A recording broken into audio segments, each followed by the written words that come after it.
Out on the edge of a long field, there was a time when everything was changing. Gas engines were fading, costs were rising, and small family farms were holding on by a thread. Then diesel came along. Not loud or flashy, just steady, dependable. These weren't just new machines, they were lifelines. And for a lot of folks, they meant the difference between losing the farm and keeping it. Ford 5000.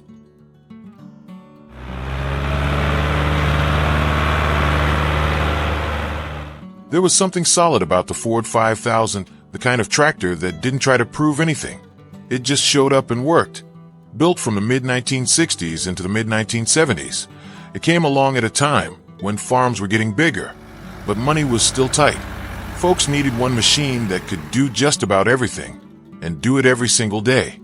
Under the hood sat a 4-cylinder diesel, simple in design, but strong where it mattered. It delivered about 65 horsepower, not overwhelming, but steady. The kind of power you could lean on from sunup to sundown. You could hear it in the way it ran a deep, even rhythm, no strain, no hurry. Just that quiet confidence diesel brought to the field. On a small to mid-sized farm, this tractor rarely sat still. It pulled plows through stubborn soil, handled a hay baler in the summer heat, and spent long days on a loader through the winter months. It wasn't delicate, and it didn't need much fuss. Basic tools, a little know-how, and it would keep going. That's what made it special. The 5000 earned its place not by being flashy, but by being there year after year, doing the jobs that kept a farm alive. It started when it needed to, worked without complaint, and didn't ask for much in return. In a time when every dollar counted, that kind of reliability meant everything. And as dependable as that Ford was, there were earlier machines, smaller in size, that first proved diesel could carry a family farm through hard times. Machines like the 135. Farmall 560.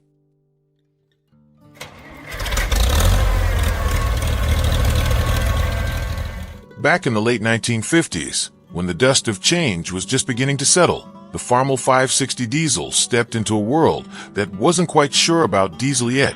Built between 1958 and the early 60s, it carried a 6-cylinder engine that delivered about 60 horsepower at the drawbar. Strong for its day, and surprisingly efficient for folks used to burning gasoline. You could hear the difference the moment it fired, the deeper tone, slower, more deliberate. That engine didn't race, it pulled. And on long days in the field turning heavy soil or dragging a loaded wagon up a gentle rise, that steady pull meant less shifting, less fuel, and a little less worry at the end of season. Now, truth be told, the 560 had its troubles early on. Rear ends gave out under loads they weren't quite ready for, and it shook some farmers' confidence. But what matters is what came after. International Harvester stood behind it, fixed what needed fixing, and sent those tractors back out stronger than before. And out in the real world, that meant something.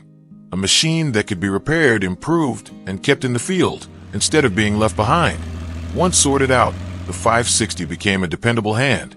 It planted, cultivated, pulled hay equipment, and did the kind of steady work that kept smaller farms moving forward. It wasn't perfect, but it was honest. And in those years of transition, honesty in a machine counted for more than anything else, because not long after, another tractor would come along. One that didn't need to prove diesel anymore. It simply refined it in a smoother, quieter way, like the Case 930. Case 930.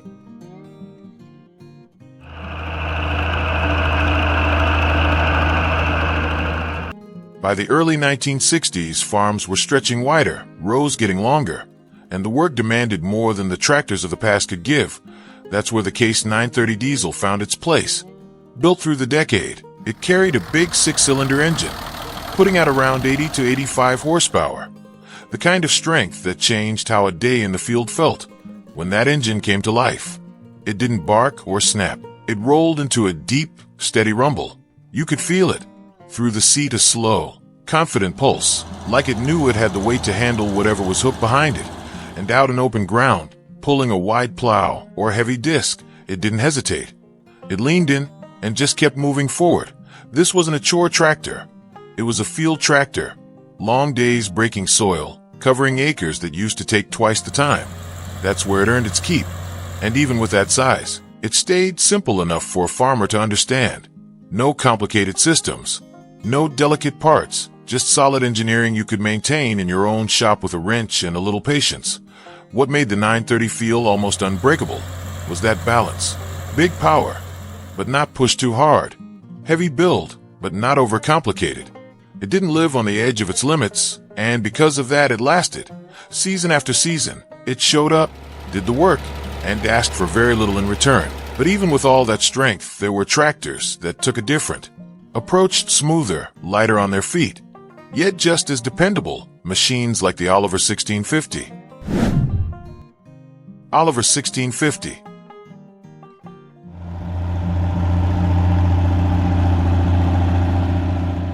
By the mid-1960s, not every farmer was chasing bigger. Some were looking for smoother, something that could work a full day without wearing you down. That's where the Oliver 1650 diesel quietly made its mark. Built through the heart of that decade, it carried a 6-cylinder diesel that delivered about 65 horsepower, balanced power.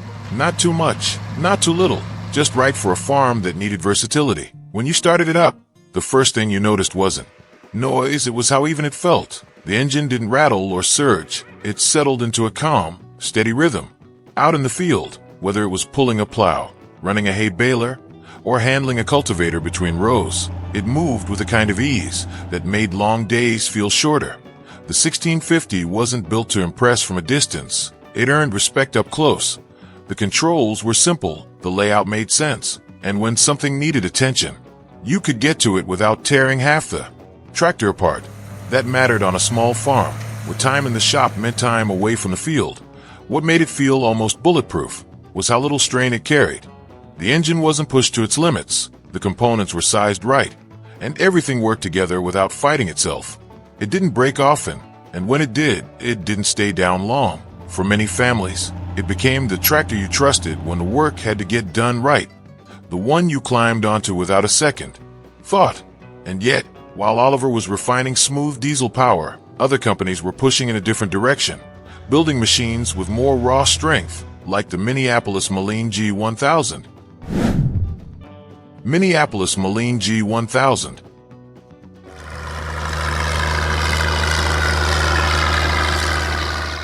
By the time the mid-1960s rolled in, some farms were ready to think bigger. Fewer tractors, more acres, longer days in the field. That's where the Minneapolis Moline G1000 came into its own. Built in that era of expansion, it carried a large 6-cylinder diesel, delivering around 100 horsepower. A serious step up for a family operation trying to keep pace. When that engine started, it didn't rush into life, it built into it.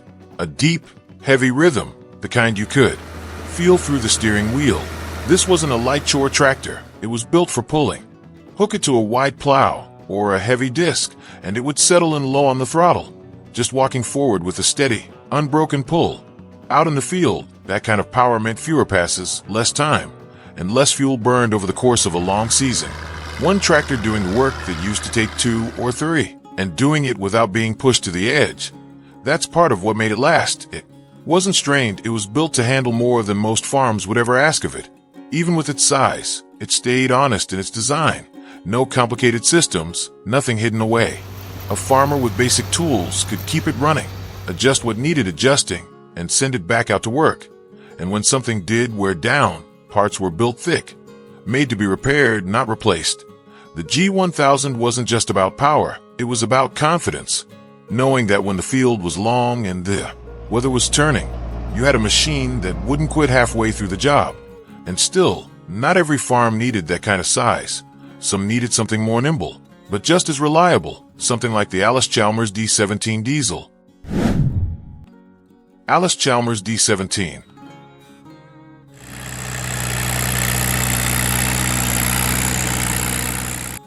In the late 1950s and carrying into the 60s, there were still plenty of farms that needed a tractor that could do a little bit of everything. Not too big, not too heavy, but strong enough to handle real work. The Allis-Chalmers D17 diesel fit that space just right. It brought a 4-cylinder diesel to the field, delivering about 52 horsepower, a solid step forward from the gasoline machines many farmers were used to. When it came to life, it had a sharper tone than the bigger 6 cylinders, but still carried that steady diesel beat. Out in the field, it felt responsive, quick on its feet compared to the larger row crop tractors. It could turn tight at the end rows, then settle in and pull steady once it lined up again. This was a tractor that stayed busy. Spring planting, summer cultivating, fall tillage, and all the odd jobs in between. It handled a plow one day, a hay rake the next, and never felt out of place. For a lot of smaller family farms, this was the machine that touched nearly every acre, every season. What made the D17 feel almost unbreakable was how straightforward it was. The engine was accessible, the systems were mechanical, and there was nothing on it that a farmer couldn't understand with a bit of time. You didn't need a dealership computer, just a wrench, a manual, and a little patience. It didn't try to do more than it should, and because of that it held together. Year after year, it showed up, did its work, and kept costs down when that mattered most. And while Allis-Chalmers proved diesel could be practical on a smaller scale, other companies were pushing even harder, building tractors with more power and more presence in the field, like the International 806. International 806.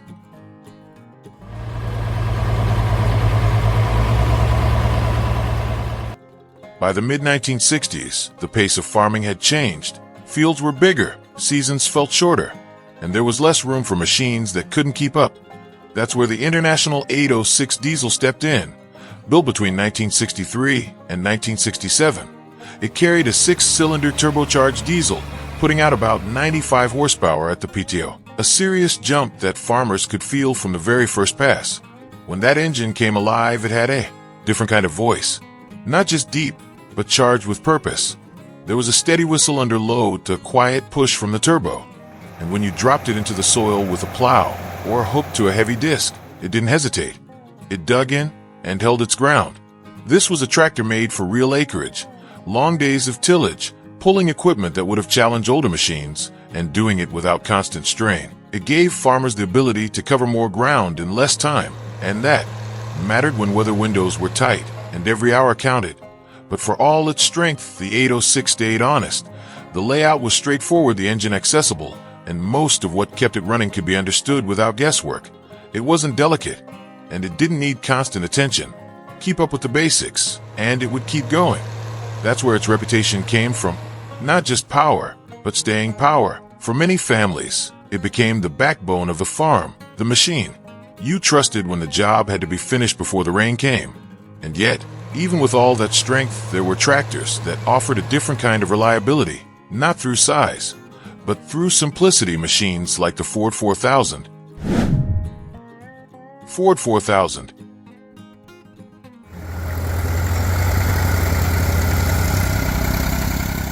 By the mid-1960s, not every farm needed more power. Some needed better efficiency. A tractor that could stretch a gallon of fuel and still put in a full day's work. That's where the Ford 4000 diesel found its place. Built from 1965 into the mid-70s, it carried a 3-cylinder diesel that delivered about 52 horsepower at the PTO, modest on paper, but steady where it counted. When you started it, there was a distinct rhythm to that 3-cylinder. A little more pulse, a little more character. But once it settled in, it ran clean and even. Out in the field, it didn't feel rushed, whether it was pulling a 2-bottom plow, running a mower, or working a baler through thick windrows. It just kept moving, one row at a time. This was a tractor built for everyday work, not the big, wide fields, but the kind of farms where one machine had to do everything. Loader work in the morning, hay in the afternoon, maybe a little tillage before sundown. Was light enough to handle chores, but strong enough to handle the field, and that balance made it invaluable. What made the 4000 feel almost unbreakable was how simple it stayed. Fewer cylinders, fewer moving parts, and a design that didn't hide anything from the man working on it. Maintenance wasn't complicated, and repairs didn't require more than a basic set of tools. It was the kind of tractor you could keep alive with your own hands. And at a time when fuel costs were climbing, that efficiency mattered. It let smaller farms keep going without stretching themselves too thin. But as dependable as the Ford was, there were machines that pushed diesel performance even further, setting a new standard for power and refinement. Machines like the John Deere 4020. John Deere 4020.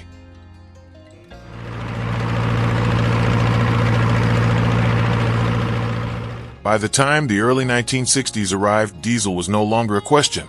It was becoming the answer. And right at the center of that shift stood the John Deere 4020.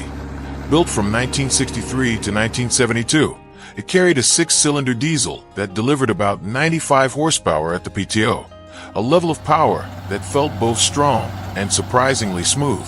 When you turned the key, it didn't just start, it settled in. A deep, even sound, steady as a heartbeat.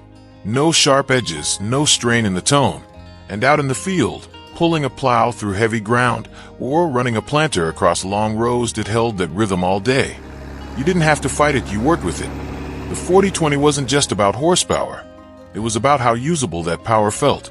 Controls were placed where your hands expected them. The tractor responded without hesitation.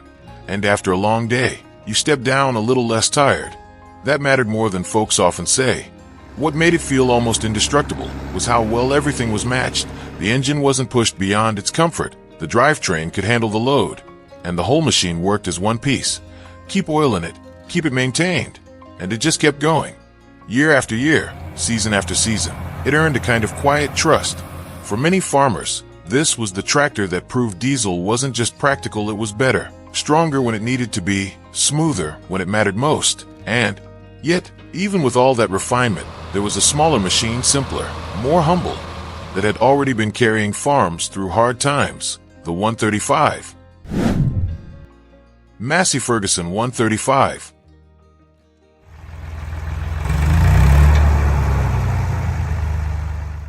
Before diesel became the standard, before horsepower numbers started climbing, there was a smaller tractor that quietly kept a lot of farms alive. The Massey Ferguson 135, built from the mid-1960s into the mid-70s, wasn't built to impress. It was built to work. Under the hood sat a 3-cylinder Perkins diesel, delivering about 45 horsepower at the PTO, simple, efficient, and remarkably dependable. When it started, there was no drama, just that familiar Perkins rhythm, steady, almost comforting. It didn't roar, it spoke in a calm, even tone. And out in the field, whether it was pulling a small plow, cutting hay, or running a baler on a hot summer afternoon, it never felt rushed, and it never felt like it would quit.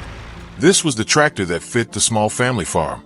Light enough to handle chores around the barn, strong enough to work the fields, and simple enough that most folks could keep it running themselves. You didn't need special tools. You didn't need a dealer down the road, just time, care, and a basic understanding of the machine. What made the 135 feel truly bulletproof was how little it asked for. The engine was built to last, the design avoided unnecessary complexity, and everything about it was meant to be serviced, not replaced. It didn't break often, and when it did, it came back, again and again. For many, this wasn't just a tractor. It was the one that paid the bills, the one that got them through seasons when things were tight. And long after newer machines came and went, the 135 was still there, idling steady, like it always had, like it always would. Out there, across those fields, these machines were never just steel and diesel. They were early mornings in the cold, long afternoons under a hard sun, and quiet rides back to the barn as the light faded low. They didn't ask for much, and they gave everything they had. In a time when farms were changing, when costs were rising and the future felt uncertain, these tractors stood their ground. Not because they were the biggest or the most advanced, but because they were honest, built to last, built to be fixed, built to keep going when there wasn't another option. And maybe that's why even today, you'll still hear them out there, that steady diesel rhythm, echoing across fields that have seen generations come and go. A reminder that sometimes the machines that save us aren't the ones that promise the most, but the ones that never let us down.